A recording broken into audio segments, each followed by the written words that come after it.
నమస్తే. లా excellence Telugu current అఫైర్స్కి స్వాగతం. ఇవాల్టి కొటేషన్ ఏంటో చూద్దాం. మరి ఏదైతే మనల్ని కిందకు లాగడానికి ప్రయత్నిస్తూ ఉంటుందో, మనల్ని డీమోటివేట్ చేస్తూ ఉంటుందో, మనల్ని దెబ్బతీస్తూ ఉంటుందో, అది మనల్ని ఇంకా స్ట్రాంగ్గా తయారు చేయాలి, వీక్గా తయారు చేయకూడదు. మనకి ప్రాబ్లంగా అనిపిస్తుంది, కష్టంగా అనిపిస్తుంది, ఇబ్బందిగా అనిపిస్తుంది అన్నప్పుడే ఇంకా మనం స్ట్రాంగ్గా తయారవ్వాలి. అప్పుడు వీక్ అయిపోకూడదు. Never give up. ప్రాబ్లం ఉంది అని చెప్పేసి మన లక్ష్యాన్ని, మన గోల్ని వదిలేయకూడదు. ఎప్పుడూ మన కళ్ళ ముందు మన గోల్ కనిపిస్తూ ఉండాలి, మనం ఏం చెయ్యాలి అన్నది కనిపిస్తూ ఉండాలి. మన ప్రాబ్లమ్స్ ఇంకా మనల్ని స్ట్రాంగ్గా చేయాలి, కానీ వీక్గా చేయకూడదు. సరే, మరి ముందుగా మనం నిన్న ఇచ్చిన క్వశ్చన్స్కి ఆన్సర్స్ చూసి ఆ తర్వాత ఆర్టికల్స్లోకి వెళ్ళిపోదామండి. నిన్న మనకి మహాశివరాత్రి, ఆ సందర్భంగా వీడియో చేయలేదు. రైట్, మరి ఫస్ట్ క్వశ్చన్ చూద్దాం. Indian cyber crime coordination centre అనేటటువంటి దాన్ని మినిస్ట్రీ ఆఫ్ హోమ్ అఫైర్స్ కింద సెటప్ చేయడం జరిగింది. నేషనల్ లెవెల్లో సైబర్ క్రైమ్, సైబర్ సెక్యూరిటీకి సంబంధించినటువంటిది ఇది డీల్ చేస్తుంది. అవునా కాదా? ఎస్. దీన్నే I4C అని పిలుస్తాం. Next, cyber crime volunteer programme అనేటటువంటి దాంట్లో సిటిజన్స్ ఎవరికైతే ప్యాషన్ ఉందో వాళ్ళని సైబర్ సేఫ్టీ అనేటటువంటి దానికోసం వాలంటీర్స్గా ఉపయోగించుకోవడం జరుగుతుంది. అవునా కదా? ఎస్. సో అందువల్ల ఏది కరెక్ట్ అంటే రెండు కరెక్టే, కాబట్టి ఆన్సర్ C 1, 2. రెండోది, మైత్రి సేతు అనేటటువంటిది ఎక్కడ ఏ రివర్ మీద బిల్డ్ చేయడం జరిగింది? ఏ రివర్ మీద? ఫేనీ అనేటటువంటి రివర్. ఇండియా మరియు బంగ్లాదేశ్కి దగ్గరలో ఉండేటటువంటి, బార్డర్కి దగ్గరలో ఉండేటటువంటి ప్రాజెక్ట్ ఇది. అందుకే మైత్రి అంటే ఫ్రెండ్షిప్, సేతు అంటే బ్రిడ్జ్, ఫ్రెండ్షిప్ బ్రిడ్జ్గా దీన్ని పేర్కొనడం జరిగింది. ఇది మనకు నిన్న PIBలో వీటిలో చాలా హ్యూజ్గా రిపోర్ట్ అవ్వడం జరిగింది. అందుకే దాని రిలేటెడ్ ఆర్టికల్ మనం చదువుకోకపోయినా ఆ క్వశ్చన్ మీకు ఇవ్వడం జరిగిందండి. ఇవాళ కూడా March 12th అనేటటువంటిది ఒక ఇంపార్టెంట్ డేట్. సో నెక్స్ట్ దండి సత్యాగ్రహ అని అంటున్నాం.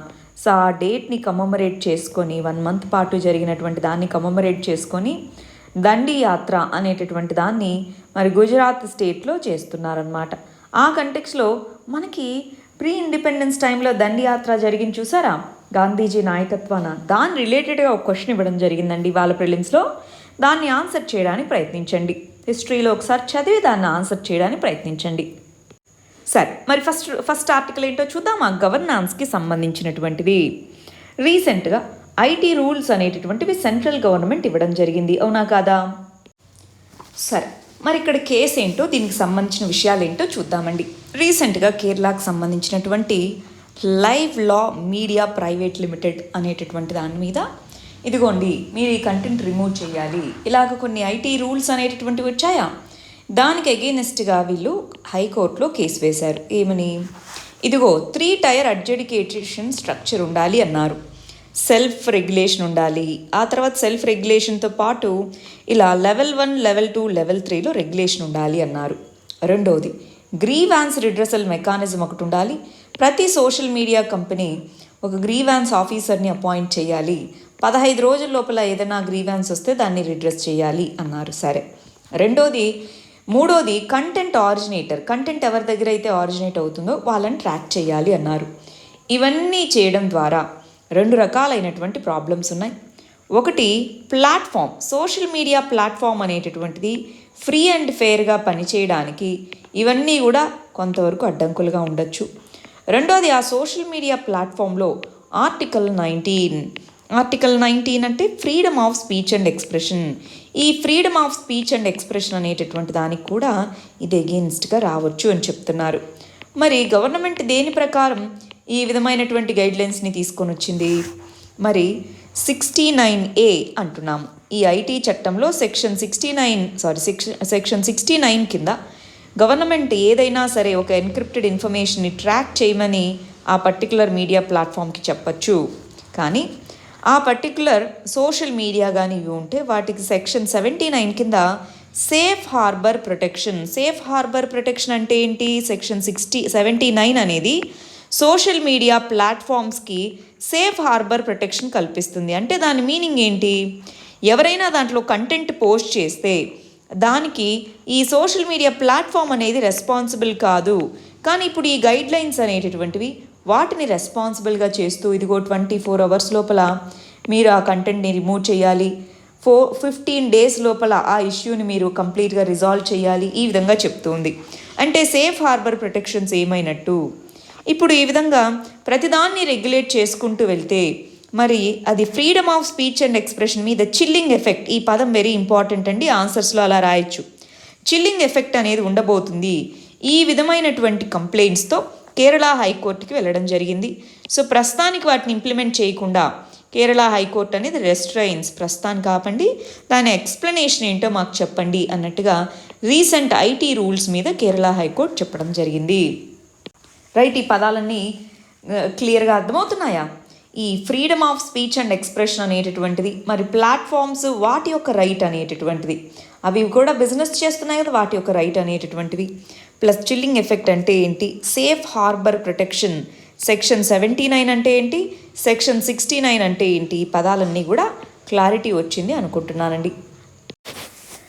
నెక్స్ట్ ఆర్టికల్ ఎన్విరాన్మెంట్ రిలేటెడ్గా ఆల్రెడీ మనం దీన్ని చదువుకున్నాం. సుప్రీంకోర్టు అనేటటువంటిది లఫ్రాజ్ మైనింగ్ కేస్, ఈ కేసులో క్లియర్గా ఎన్విరాన్మెంట్కి సంబంధించినటువంటి చాలా రెగ్యులేషన్స్, చాలా ప్రొటెక్షన్స్ అనేటటువంటివి ఉన్నాయి.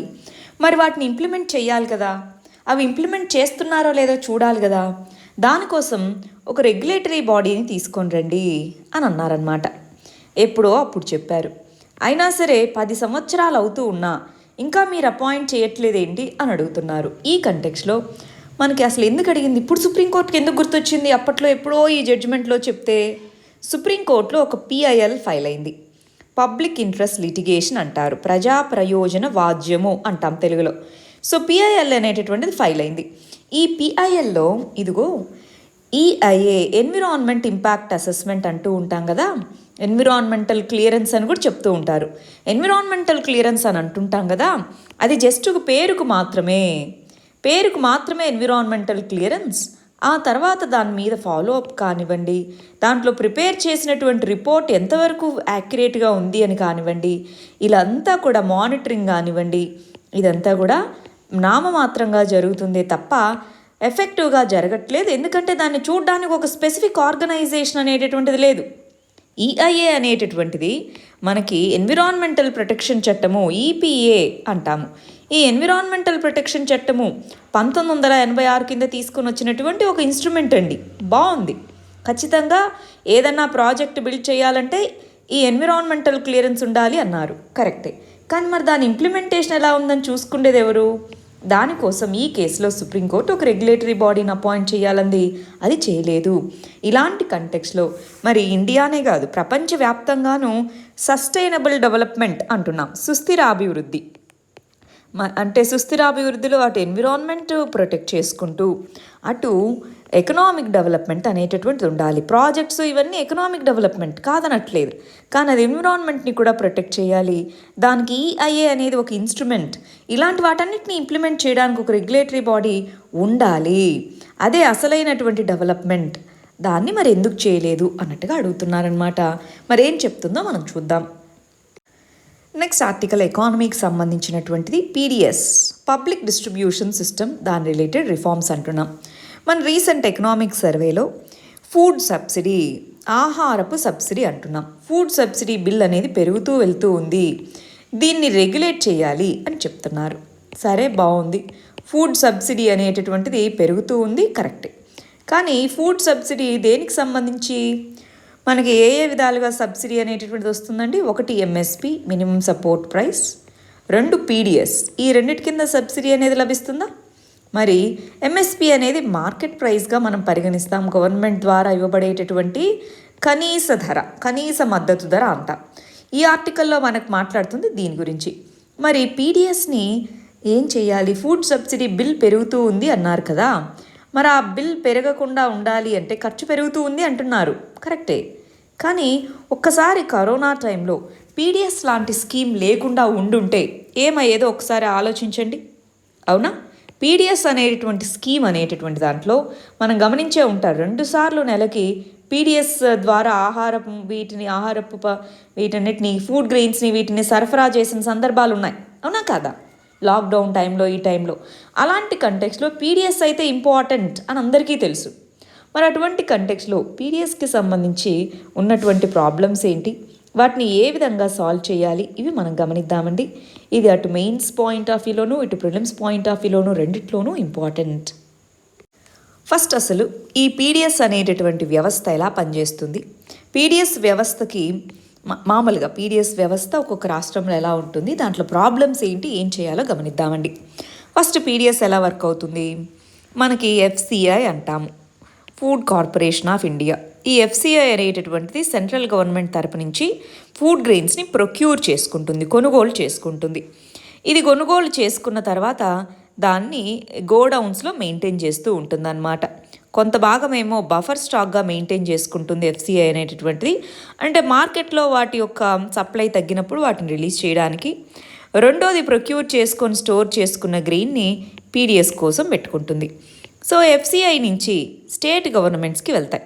స్టేట్ గవర్నమెంట్స్కి ఏ విధంగా వెళ్తాయి, అసలు ఎఫ్సిఐ ఏ విధంగా దీన్ని ప్రొక్యూర్ చేసుకుంటుందికి, ఫార్మర్స్కి ఎంఎస్పి మినిమం సపోర్ట్ ప్రైస్ అనేది పే చేస్తుంది.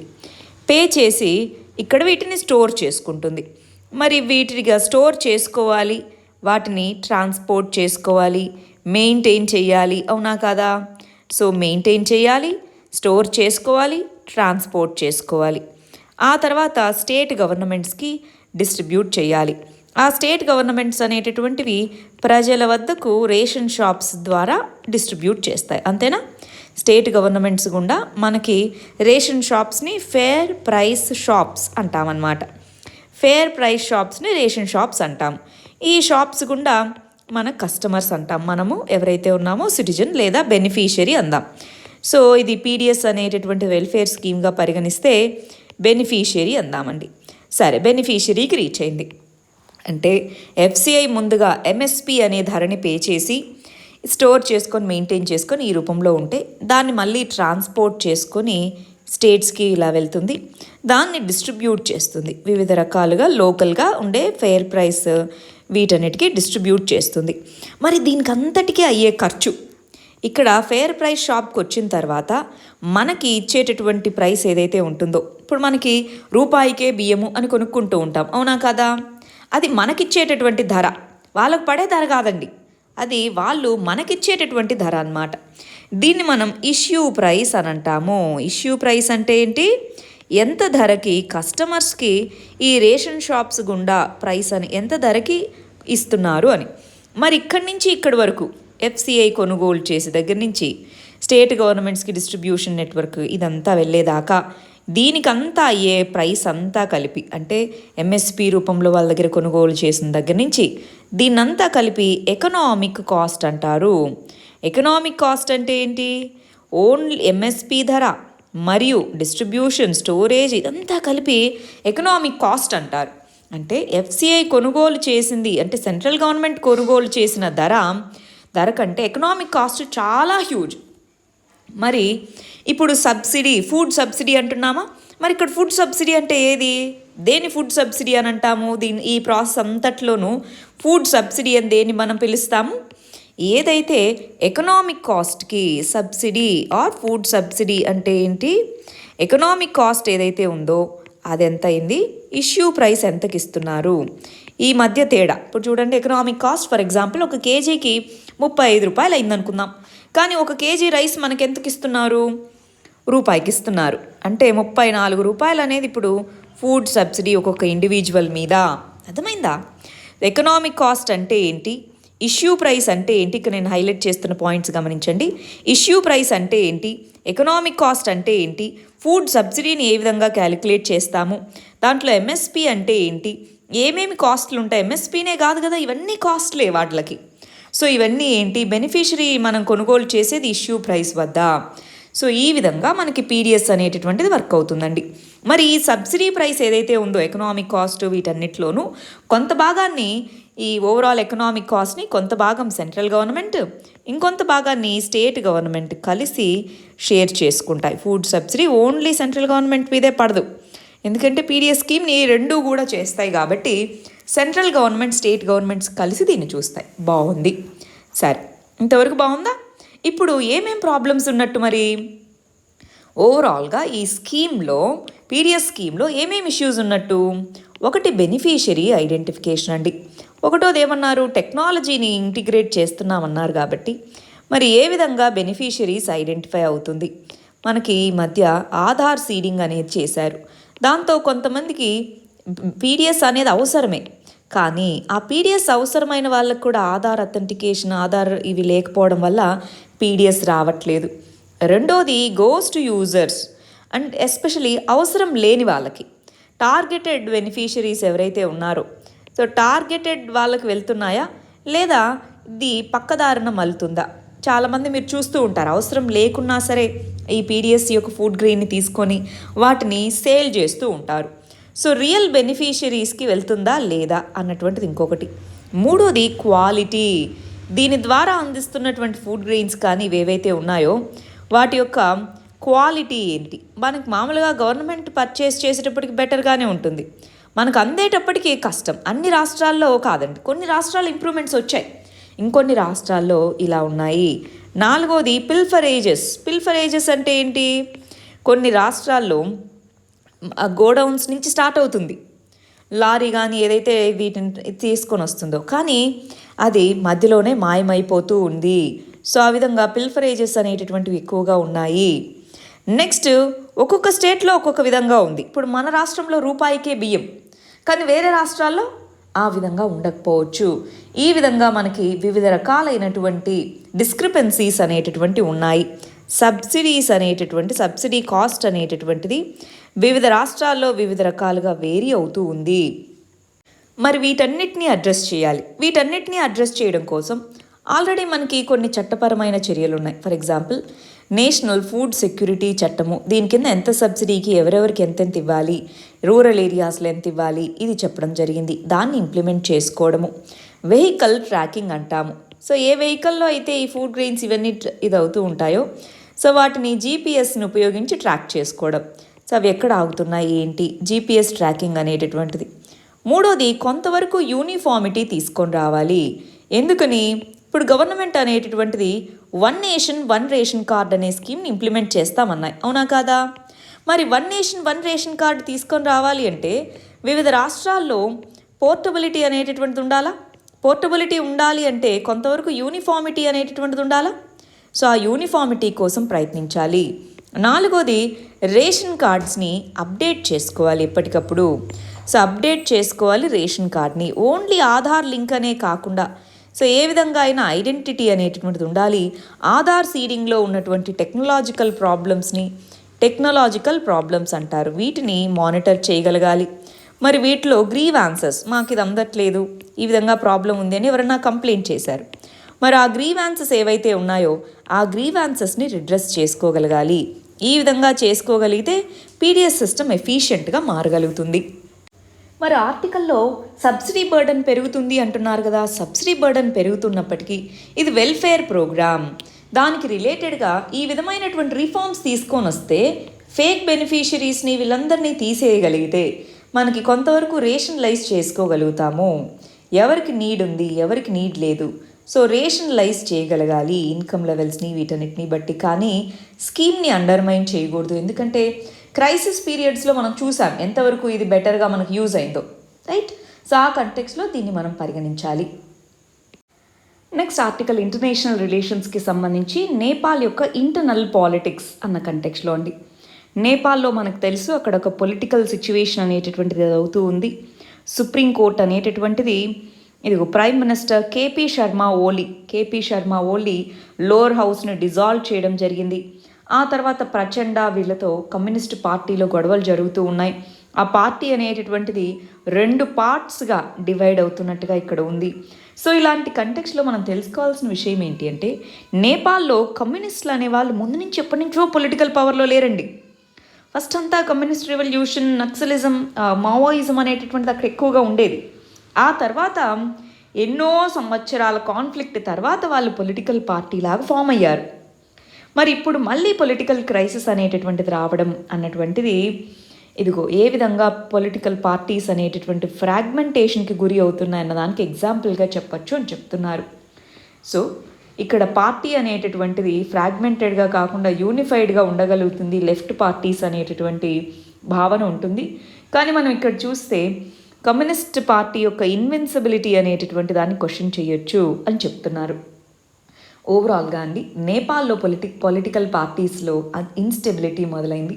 యాక్చువల్గా వీళ్ళ పార్టీలోనే వీళ్ళు 2.5 years, ఇంకొక వ్యక్తి 2.5 years, ప్రచండ అంటాం, కేపీ శర్మ ఓలీ 2.5 years, Ethan 2.5 years power sharing అని వాళ్ళ ముందే అగ్రిమెంట్ చేసుకోగా అలా పవర్ని షేర్ చేయకుండా మరి వాళ్ళ యొక్క లోవర్ హౌస్ని డిజాల్వ్ చేయడం అనేది అక్కడ పొలిటికల్ క్రైసిస్కి దారితీసింది. మనకేం పని, వాళ్ళు ఎట్టున్నా కొట్టుకోనివ్వు, మనకేం పని అంటే మన యొక్క నైబర్హుడ్లో ఉండేటటువంటి పీస్ అనేటటువంటిది, శాంతి ప్రక్రియ అనేటటువంటిది మనకి ఇంపార్టెంట్. ఎస్పెషలీ నేపాల్ అనేటటువంటిది మనకి చైనాకి బఫర్ కంట్రీ, ప్లస్ నేపాల్తో మనకి ఓపెన్ బార్డర్ అనేటటువంటిది కూడా ఉంది. ఎప్పుడైనా సరే మన నైబర్స్ బాగుంటేనే మనము ప్రశాంతంగా ఉండగలుగుతాం, అంతేనా? సో అందుకని నేపాల్లో పొలిటికల్ స్టెబిలిటీ అన్నది ఇండియాకు కూడా ఇంపార్టెంట్. నెక్స్ట్ ఆర్టికల్ ఒక చిన్న పాయింట్ చెప్పేందుకోసం ఈ ఆర్టికల్ తీసుకున్నానండి.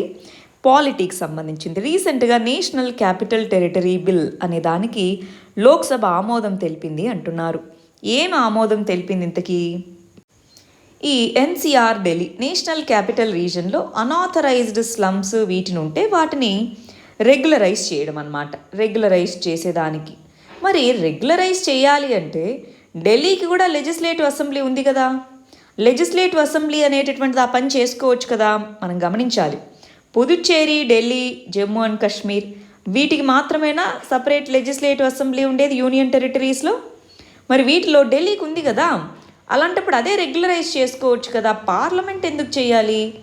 రాజ్యసభ ఏమో బడ్జెట్ సెషన్లోనే చేసింది, ఇప్పుడు లోక్సభ కూడా చేసిందని చెప్తున్నారు. ఎందుకు చేయాలండి వీళ్ళు? ఎందుకు అంటే మనకి ఆర్టికల్ 239 ప్రకారం ఎన్సిఆర్ ఢిల్లీ ప్రాంతానికి కొన్ని స్పెషల్ ప్రొవిజన్స్ ఉన్నాయి. లా అండ్ ఆర్డర్, పోలీస్ మరియు ల్యాండ్, ఈ 3 మామూలుగా అయితే స్టేట్ లిస్ట్ కిందికి వస్తాయి. ఈ స్టేట్ లిస్ట్ కిందికి వచ్చిన వాటిలో యూనియన్ టెరిటరీస్ వేటికైతే సపరేట్గా లెజిస్లేటివ్ అసెంబ్లీ ఉంటుందో అవి దాని మీద చట్టాలు చేయొచ్చు. కానీ ఎన్సిఆర్ ప్రాంతము నేషనల్ క్యాపిటల్ టెరిటరీ అన్నది ఒక స్పెషలైజ్డ్ ఏరియా కాబట్టి, క్యాపిటల్ రీజన్ కాబట్టి ఈ 3 కూడా సెంట్రల్ గవర్నమెంట్ పరిధి కిందికి తీసుకొని రావడం జరిగింది. ఢిల్లీ లెజిస్లేచర్కి దాని మీద పవర్స్ లేవు. సో ల్యాండ్ని రెగ్యులరైజ్ చేయడం, స్లమ్స్ని రెగ్యులరైజ్ చేయడం అంటే ల్యాండ్ అరేనా. సో అందువల్ల పార్లమెంట్ అనేది చట్టం పాస్ చేసింది. గమనించాలండి, ఇలాంటి చిన్న చిన్న విషయాలే, కానీ వీటిని ప్రిలిమ్స్ క్వశ్చన్స్గా అడిగినప్పుడు కన్ఫ్యూజ్ అవ్వకుండా రాయగలగాలి. కాన్సెప్చువల్గా ప్రిలిమ్స్కి ఇది బాగా యూజ్ అవుతుంది. నెక్స్ట్ ఆర్టికల్ ఇంటర్నేషనల్ రిలేషన్స్కి సంబంధించి ఆఫ్ఘనిస్తాన్ పీస్ ప్రాసెస్ అన్న దాని గురించి చదువుతున్నాం. ఆఫ్ఘనిస్తాన్కి సంబంధించి పీస్ ప్రాసెస్లో మరి ఎవరెవరు ఇన్వాల్వ్ అవుతున్నారు ఏంటి అన్నదానికి సంబంధించి రష్యాలో ఆఫ్ఘనిస్తాన్ యొక్క పీస్ ప్రాసెస్ ఎలా ఉండాలి ఏంటి అన్నదానికి సంబంధించి మీటింగ్ అనేటటువంటిది జరుగుతూ ఉంది. దాంట్లో ఆఫ్ఘనిస్తాన్ మరియు రష్యా కోఆపరేట్ చేసుకుంటూ వివిధ దేశాలని ఆ మీటింగ్లో ఇన్వాల్వ్ చేస్తున్నాయి. వాటిలో 3 దేశాలని పిలిచాయండి, అవి 2 కలిసి. ఒకటి యుఎస్ఏ, మనకు తెలుసు యుఎస్ఏ ఫోర్సెస్ ఆఫ్ఘనిస్తాన్లో ఉన్నాయని. చైనా అనేటటువంటిది ఆఫ్ఘనిస్తాన్కి బిగ్గెస్ట్ నైబర్, మరియు పాకిస్తాన్ కూడా ఆఫ్ఘనిస్తాన్కి లాంగెస్ట్ బార్డర్ ఉన్నటువంటి నైబర్. ఈ 3 పిలిచారు. ఇండియాని ఇన్వాల్వ్ చేయలేదు. గమనించాలి, ఆఫ్ఘనిస్తాన్, రష్యా కలిసి ఈ 3 దేశాలని పీస్ ప్రాసెస్లో పార్టిసిపేట్ చేయమని పిలిచాయి. ఇండియాని పార్టిసిపేట్ చేయలేదు. ఎందుకని? మొన్నటి దాకా మనం ఏమన్నామంటే తాలిబన్స్ అనే వాళ్ళు టెర్రరిస్టులు, వాళ్ళతో పీస్ ప్రాసెస్లో మేము పార్టిసిపేట్ చేయము అని చెప్తూ వచ్చారు. సో ఆ కంటెక్స్లో ఆ తర్వాత మనం మన స్టాండ్ని మార్చుకున్నాం. అయినా సరే ఈ మీటింగ్లో మనల్ని పిలవట్లేదు అంటే మన యొక్క స్ట్రాటజిక్ ఇంపార్టెన్స్ని తగ్గిస్తున్నట్టు. ఎందుకని? ఆఫ్ఘనిస్తాన్తో మనకి కూడా బౌండరీ అనేటటువంటిది ఉంది. డ్యూరాండ్ లైన్ అని అంటాం. ఇండియా ఆఫ్ఘనిస్తాన్ మధ్య ఉన్నది డ్యూరాండ్ లైన్. కాకపోతే ఇది ఇప్పుడు పీఓకేలో ఉంది, పాక్ ఆక్యుపైడ్ కాశ్మీర్లో ఉంది. కానీ మన ప్రకారం చూస్తే మనకి దాని మీద సోవరెన్ హక్కు ఉన్నట్టే కదా. సో మనల్ని పిలవట్లేదు అన్నటువంటిది ఒక ఇంపార్టెంట్ పార్ట్ అన్నమాట. బట్ ఆఫ్ఘనిస్తాన్కి సంబంధించి పీస్ ప్రాసెస్ని బిల్డ్ చేయాలి అన్నటువంటిది. ఆఫ్ఘనిస్తాన్లో 2001 నుంచి యుఎస్ఏ ఫోర్సెస్ ఉన్నాయి. దానికి ముందు నుంచి కూడా ఆఫ్ఘనిస్తాన్లో ఇన్స్టెబిలిటీ అనేటటువంటిది అలానే ఉంది. ఎందుకు ఒకసారి మనం ఇండియా ఆఫ్ఘనిస్తాన్ రిలేషన్స్ అని చెప్పేసి ఒక కాంప్రిహెన్సివ్ వీడియో చేశామండి. చాలాసార్లు ఆఫ్ఘనిస్తాన్ పీస్ ప్రాసెస్ అని చదువుతూ ఉంటారు. అది అర్థం అవ్వాలి అంటే ఒక్కసారి ఆ వీడియో చూడండి, క్లారిటీ వస్తుంది. ఇదిగోండి ఆ వీడియోలో ఈ పాయింట్స్ అన్నిటినీ ఎక్స్ప్లెయిన్ చేయడం జరిగిందండి. ఒకసారి అది చూడండి. మన ఛానల్లో ఇండియా ఆఫ్ఘనిస్తాన్ రిలేషన్స్ అని ఉంటుంది. ఒకసారి బ్రీఫ్గా చెప్తాను చూడండి. ఆఫ్ఘనిస్తాన్ గవర్నమెంట్ అనేటటువంటిది ఉంది. తాలిబన్స్ అనే వాళ్ళు అక్కడ టెర్రర్ గ్రూప్, మరియు యుఎస్ఏ గవర్నమెంట్. యుఎస్ఏ ఏమంటుందంటే ఇనీషియల్గా ముగ్గురు కలిసి మీటింగ్ జరపాలి అని, కానీ ఆ తాలిబాన్ ఒప్పుకోలేదు. దాంతో యుఎస్ఏ అనేటటువంటిది మరి ఆఫ్ఘనిస్తాన్ గవర్నమెంట్ని ఇన్వాల్వ్ చేయకుండా తాలిబన్స్తో మీటింగ్ జరపడం, డైరెక్ట్గా వీళ్ళతో అగ్రిమెంట్ చేసుకోవడం మొదలుపెట్టారు. లాస్ట్ ఇయర్ దోహా అనేటటువంటి ప్లేస్లో దోహా అగ్రిమెంట్ అనేటటువంటి తాలిబన్స్తో కుదుర్చుకున్నారు. కానీ మరి ఆఫ్ఘనిస్తాన్ గవర్నమెంట్కి అది ఇష్టం లేదు. మా దేశంలో మా ఇన్వాల్వ్మెంట్ లేకుండా మా దేశంలో ఉన్నటువంటి ఫైటర్స్తో వీళ్ళతో ఏ విధంగా వీళ్ళు అగ్రిమెంట్ కుదుర్చుకుంటారు అని. కానీ ఇప్పుడు ఆఫ్ఘనిస్తాన్కి ఇంకొక ఆల్టర్నేటివ్ ఉందా? లేదు. దానివల్ల అన్నమాట. అయితే యుఎస్ఏ గవర్నమెంట్ ఏమంటుందంటే ఇలా ఉంటే మరి ప్రతిసారి ఈ విధంగా గొడవలు అయితే ఉన్నాయి, అందుకని ఇదిగో ఈ అగ్రిమెంట్ అనేటటువంటిది మేము ఏదైతే చేసుకున్నామో దాంట్లో మేము క్లియర్గా రాసాము. ఏమని క్లియర్గా రాసాము? ఇంట్రా ఆఫ్ఘనిస్తాన్ లోపల ఉండేటటువంటి గ్రూప్స్ అనేటటువంటివి కలిసి మాట్లాడుకోవాలి, ఒక సొల్యూషన్కి రావాలి, పవర్ షేరింగ్ అనేది ఉండాలి. ఇంట్రా ఆఫ్ఘనిస్తాన్ డైలాగ్ అనేటటువంటిది మేము క్లియర్గా దాంట్లో మాట్లాడాము, మీరు మాట్లాడుకోండి అని యుఎస్ఏ గవర్నమెంట్ ఆఫ్ఘనిస్తాన్ గవర్నమెంట్ని ఇటు తాలిబన్స్ని మేము కలుపుతాం కదా అని అన్నారు. కానీ అవేమో ముందుకెళ్ళట్లేదు. యుఎస్ఏ ఏమో బయటికి వెళ్ళిపోవాలి అంటుంది. ఇంట్రా ఆఫ్ఘనిస్తాన్ డైలాగ్కి ఆఫ్ఘాన్ గవర్నమెంట్ రెడీగానే ఉంది, కానీ తాలిబన్స్ అంత సుముఖత చూపించకపోవడం అనేటటువంటిది దోహా అగ్రిమెంట్ చేసుకున్నా సరే దాని ఎఫెక్టివ్నెస్ ఏంటి ఎంత అని ఇప్పుడు క్వశ్చన్లోనే పడింది. ఈ కంటెక్స్లో మళ్ళీ రష్యా వీళ్ళందరూ కలిసి ఇక్కడ ఒక పీస్ ప్రాసెస్ని బిల్డ్ చేయడానికి ప్రయత్నిస్తూ ఉన్నారు. మరి ఏమవుతుందో ఏంటో చూద్దాం. వీటన్నిటిలో ఇండియా యొక్క స్టాండ్ ఏంటి మరి అంటే, ఎప్పుడైనా సరే ఒక దేశంలో గవర్నమెంట్కి ఆ సోవరెన్ పవర్ అనేటటువంటిది ఉంటుంది. సో ఇక్కడ ఉండేటటువంటి పీస్ ప్రాసెస్ అనేటటువంటిది ఆఫ్ఘనిస్తాన్ గవర్నమెంట్ ద్వారానే ఆఫ్ఘనిస్తాన్ ద్వారా నడపబడేటటువంటి ప్రాసెస్ ఉండాలి. ఆఫ్ఘనిస్తాన్ ఓన్డ్ ప్రాసెస్ అనేటటువంటిది ఉండాలి. అప్పుడు మాత్రమే పీస్ అనేది లాంగ్ లాస్టింగ్గా ఉంటుంది. వీళ్ళెవరు మధ్యవర్తులుగా వచ్చినా కొన్ని రోజులకే అది నిలబడుతుంది, కానీ వాళ్ళకు ఒక అగ్రిమెంట్ ఉండాలి కదా, పక్కన వాళ్ళ డామినేషన్ కాదు కదా అనేది మన యొక్క పాయింట్ అన్నమాట. Next article Covaxin. మన భారత్ బయోటెక్ అనేటటువంటి ఈ కంపెనీ తయారు చేసినటువంటి ఇండిజినస్ వ్యాక్సిన్, దాని పేరు కోవాక్సిన్. దాన్ని ఎమర్జెన్సీ యూజ్ అనేటటువంటి దానికి క్లియర్ చేయడం జరిగింది. సో ఇప్పుడు దాన్ని లార్జ్ స్కేల్లో ఎమర్జెన్సీ ఆథరైజేషన్, మనకు కోవిషీల్డ్ అనేటటువంటిది ఆక్స్ఫర్డ్ యూనివర్సిటీ ద్వారా తయారు చేసినటువంటిది. ఆ కోవిషీల్డ్ ఏ విధంగా అయితే లార్జ్ స్కేల్లో తయారు చేసి ఇస్తున్నారో ఆ విధంగా కోవాక్సిన్ని కూడా ఇవ్వచ్చు అన్నట్టుగా ఆథరైజేషన్ అనేది ఇవ్వడం జరిగింది. ఎందుకని ఒకవైపు ఏమో కరోనా కేసెస్ పెరుగుతూ ఉన్నాయి, ఈ కంటెక్స్లో కోవాక్సిన్ అనేటటువంటి దాన్ని అందించండి లార్జ్ స్కేల్లో అన్నట్టుగా చెప్తున్నారనమాట. ఆల్రెడీ మనకి ఐడియా ఉండాలి, కోవాక్సిన్ అన్నటువంటిది phase 1 clinical trials, phase 2, phase 3ని కంప్లీట్ చేసుకుంది. ఐసీఎంఆర్ అనేటటువంటిది దీన్ని కోఆర్డినేట్ చేసుకుంటూ వచ్చింది. దాంతోపాటు ఈ భారత్ బయోటెక్ అనేటటువంటి కంపెనీకి drug controller general of India DCGI అనేటటువంటిది కూడా పర్మిషన్ ఇవ్వడం జరిగింది. ఆ కంటెక్స్లో కరోనా కేసులు విపరీతంగా పెరుగుతున్నటువంటి టైంలో ప్రొటెక్షన్గా ఈ వ్యాక్సిన్స్ని అనుమతించడం జరిగింది. నెక్స్ట్ ఆర్టికల్ క్వాడ్ అనేటటువంటి గ్రూపింగ్కి సంబంధించి. క్వాడ్ గ్రూపింగ్ యొక్క వర్చువల్ మీటింగ్ అంటే online meeting. So virtual online meeting అనేటటువంటిది స్టార్ట్ అవ్వడం జరిగిందనమాట. మనకి క్వాడ్ అనేటటువంటి దాంట్లో 4 దేశాలు అనేటటువంటివి ఉన్నాయి. ఆ 4 దేశాల్లో మన USA, Japan, India, Australia, so ఈ 4 దేశాలు అనేటటువంటివి ఉన్నాయి. ఈ కంటెక్స్లో మరి క్వాడ్ గ్రూపింగ్ అనేటటువంటిది దాన్ని తీసుకొని రావడానికి one of the important AIIMS ఏంటి? ఇండో పసిఫిక్ ప్రాంతము, ఇండియన్ ఓషన్ ప్రాంతము మరియు పసిఫిక్ ప్రాంతము అన్నట్టుగా ఇండో పసిఫిక్ రీజన్, ఆ రీజన్ యొక్క సెక్యూరిటీ అన్నటువంటిది ప్రైమరీ ఎయిమ్తో దీన్ని తీసుకొని వచ్చారు.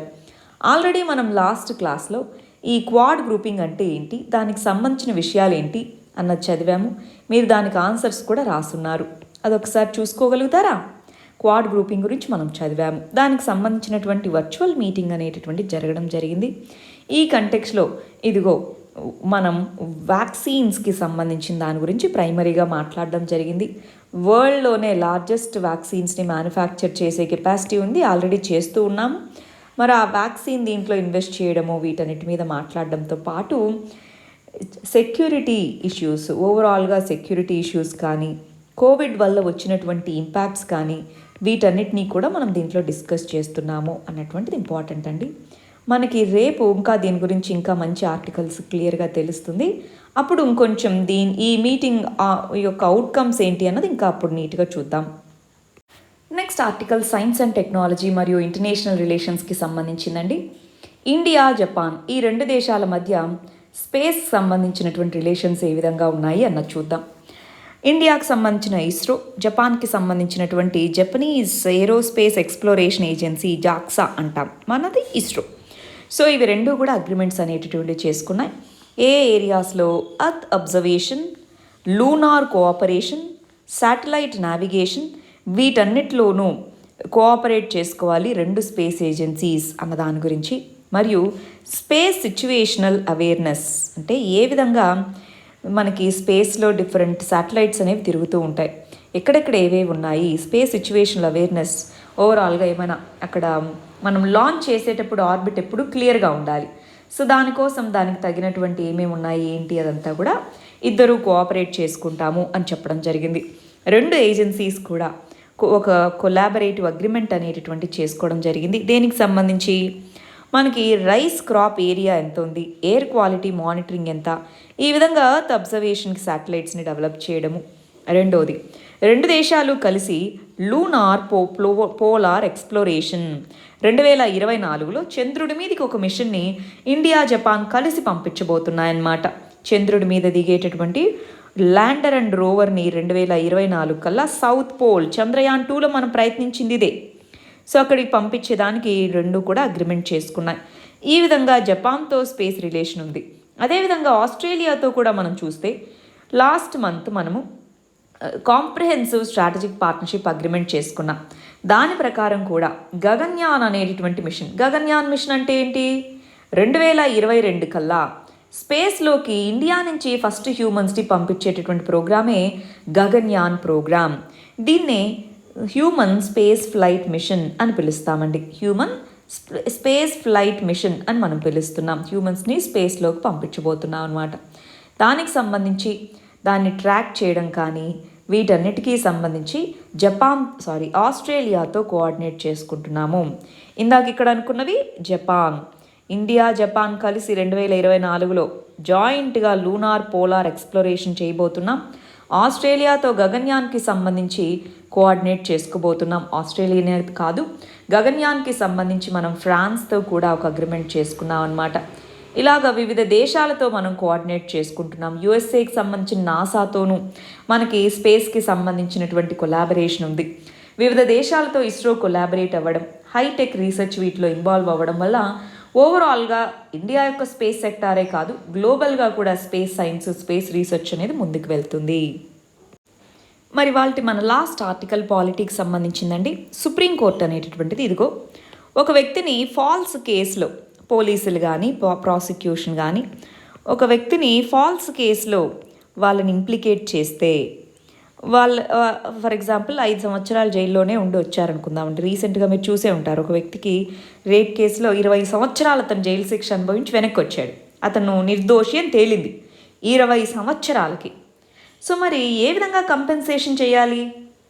2017లో మనకి బబ్లూ చౌహాన్ అనేటటువంటి కేసులో ఢిల్లీ హైకోర్టు క్లియర్గా ఇదిగో కాంప్రిహెన్సివ్గా ఎవరైతే విక్టిమ్స్, రాంగ్ఫుల్ ప్రాసిక్యూషన్లో విక్టిమ్స్ ఎవరైతే ఉన్నారో వాళ్ళకి రిలీఫ్ అండ్ రీహాబిలిటేషన్ కల్పించాలి. ఇప్పుడు చూడండి, వాళ్ళ ఫ్యామిలీ కానీ సో అతనికి ఇంకెప్పుడు ఎవరు జాబ్ ఇచ్చేది ఉంది, 20 సంవత్సరాల తర్వాత బయటకు వస్తే ఏమన్నా అర్థమవుతుందా ఇప్పుడు ఏం చెయ్యాలి ఏంటి అనేది? మరి ఏ విధంగా వాళ్ళకి రీహాబిలిటేషన్ చేయాలి? దీనికి సంబంధించి మన లా కమిషన్ కూడా తన యొక్క 277వ రిపోర్ట్లో మిస్క్యారేజ్ ఆఫ్ జస్టిస్ అన్న దీంట్లో రిలీఫ్ అండ్ రీహాబిలిటేషన్ ఇవ్వాలి అని చెప్పింది. కానీ దానికి సంబంధించి గవర్నమెంట్ అనేది ఏ విధమైన స్కీమ్ని ఇప్పటి వరకు డివైస్ చేయలేదు. రాంగ్ఫుల్ ప్రాసిక్యూషన్ అన్నది ఉన్నాయి, చాలా కేసులు జరుగుతూ ఉన్నాయి. అలాంటి సందర్భంలో మరి వాళ్ళకి రిలీఫ్ ఏంటి అన్న దాని గురించి గవర్నమెంట్ చర్యలు చేపట్టాలి, అది ఇంపార్టెంట్ అని చెప్తుంది సుప్రీంకోర్టు. సరే, మరి మొన్న ఇచ్చిన క్వశ్చన్స్కి మన వాళ్ళ ఆన్సర్స్ ఎలా రాసారో చూద్దామా. క్వాడ్ గ్రూపింగ్ అనేటటువంటి దాని వెనకాల ఉన్నటువంటి ఆబ్జెక్టివ్స్ ఏంటి, దాంట్లో జాయిన్ అవ్వడం వల్ల మనకు వచ్చే బెనిఫిట్స్ ఏంటి, క్వాడ్ గ్రూప్ అంటే ఏంటి, దాని యొక్క ఆబ్జెక్టివ్స్ ఏంటి అన్నటువంటిది, మరి దానివల్ల మనకు కలిగేటటువంటి అవకాశాలు ఏంటి అని రాస్తున్నారు.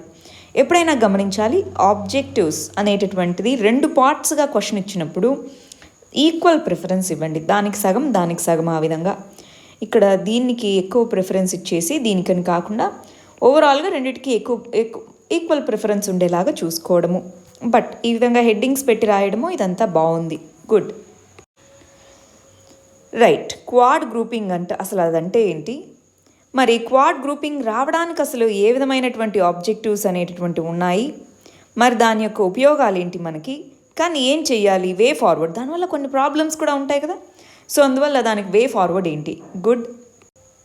ఇక్కడ చూడండి, క్వాడ్ అంటే ఏంటి, అది ఎప్పుడు ఫామ్ అయింది, ఎందుకని మనం దాన్ని తీసుకొని రావాల్సి వచ్చింది, దాని యొక్క బెనిఫిట్స్ ఏంటి. సో మనం అడిగిన క్వశ్చన్లో 2 ఈక్వల్ పార్ట్స్ ఉన్నాయి, రెండింటికి ఈక్వల్గా జస్టిఫై చేశారు. మరి దానికి సంబంధించి వే ఫార్వర్డ్ కూడా రాయాలండి. మామూలుగా మీరు ప్రతి క్వశ్చన్లోనూ వే ఫార్వర్డ్ రాస్తారు, దీనికి కూడా ఇంపార్టెంట్ ఆ వే ఫార్వర్డ్ అనేది. ఎందుకంటే కొన్ని ప్రాబ్లమ్స్ కూడా ఉన్నాయి ఇండియా క్వాడ్లో జాయిన్ అవ్వడం వల్ల, మనం నిన్న వీడియోలో చూసినట్టు. సో దాన్ని ఎలా ఎదుర్కోవాలన్నది కూడా మీరు రాయాలి. ఇది వాళ్ళకి మన మెయిన్స్ క్వశ్చన్ అండి. ఇవి మన ప్రిలిమ్స్ క్వశ్చన్స్. వీటికి ఆన్సర్స్ కమెంట్ సెక్షన్లో ఇవ్వండి. మరి వీటికి కరెక్ట్ ఆన్సర్స్ ఏంటో రేపటి వీడియోలో చూద్దాం.